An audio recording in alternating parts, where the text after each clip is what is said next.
bien, on a du mal à le croire, mais tous ces merveilleux produits Juvederm, qui ont été offerts gracieusement par la compagnie Juvederm, quand ils ont vu ma face, ils ont dit il faut faire quelque chose, eh bien tout ça, ça va aller là.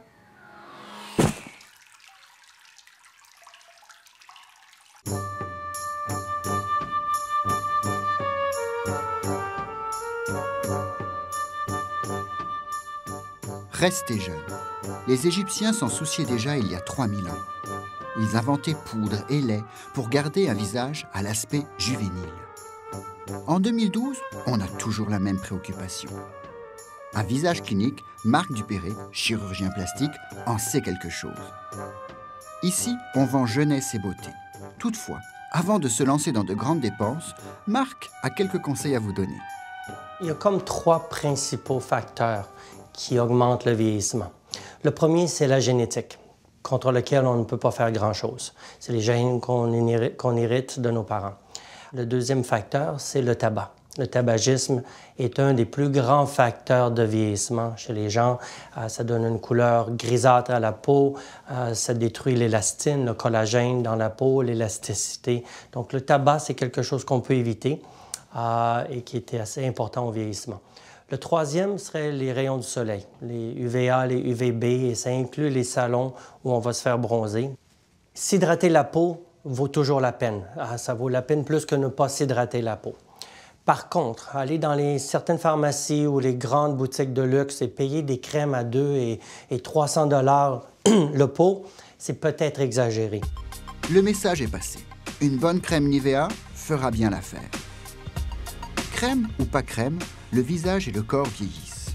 Au menu de visage clinique, la chirurgie fait bien de petits miracles. Oubliez les dessous de bras tombants. Faites gonfler des mollets trop petits. Achetez-vous un 6-pack instantané.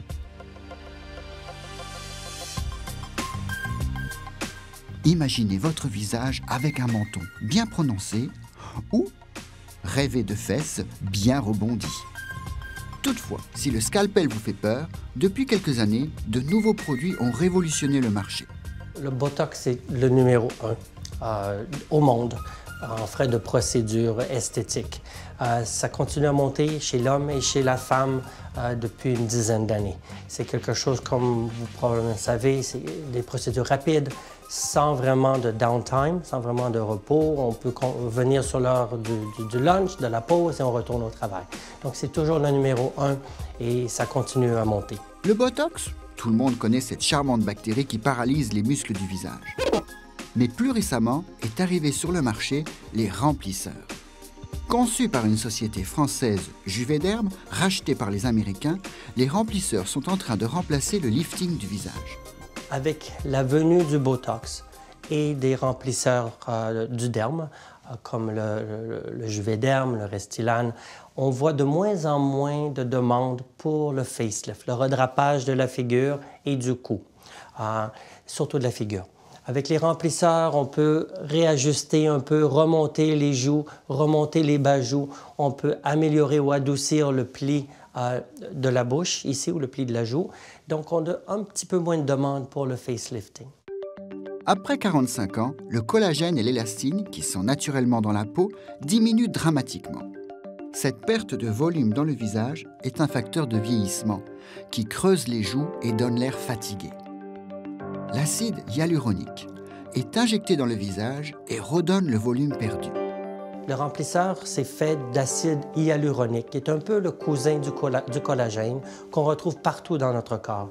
C'est la molécule qui tient toute l'eau dans notre peau et on sait qu'on est fait d'environ 70% d'eau. Ok, sur les photos des prospectus, tout est toujours bien beau. C'est pourquoi je décide de faire le test moi-même.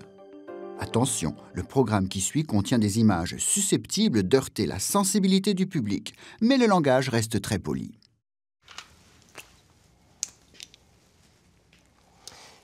Puis je vais utiliser un peu du Voluma, qui est leur nouveau produit. Ça fait quand même 1 an et demi qu'on l'utilise. C'est pas nouveau, mais c'est quand même le plus nouveau sur notre marché. Ça y est, Marc peut faire des expériences sur moi. Mais quand je vais faire un peu plus au niveau de la paupière, donc je dois prendre quelque chose d'un peu plus fin pour faire cette partie-là. J'ai un peu peur. C'est parti, mon kiki! Squeeze ball. Relâche. Donc, on injecte du Botox. Le Botox dure en moyenne 4 mois pour tout le monde.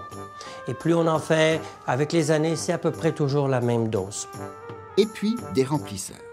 Aujourd'hui, avec les remplisseurs, on parle de volume. On injecte une plus grande quantité et, encore plus important, on essaie d'injecter le produit profondément. Notre enzyme qui dissout l'acide hyaluronique se trouve dans le derme de la peau. Donc aujourd'hui, on essaie le plus souvent possible d'aller au niveau subcutané, donc en dessous du derme, des fois sur l'os, et l'enzyme ne s'y trouve presque pas. Donc le produit va durer 12 mois, 15 mois, des fois 18 mois. Donc ça a été un peu la petite révolution qu'on a au niveau des remplisseurs depuis 3-4 années. Une fois qu'on atteint le volume désiré, généralement, même après un an et demi, on a juste besoin de faire 1 ou 2 fioles pour maintenir. Même si on dit que le produit dure 18 mois, on parle de l'effet clinique qui dure 18 mois. Si on regarde au niveau du microscope, il y a toujours du remplisseur qui reste. Je sais que tu es devant la caméra, là, mais tu étais très bon parce que c'est plusieurs piqûres. J'ai rien senti. Attention, flagrant délit de narcissisme. Ça, c'est juste l'effet premier. Ça va se avoir un petit peu plus de... J'ai 30 ans de nouveau.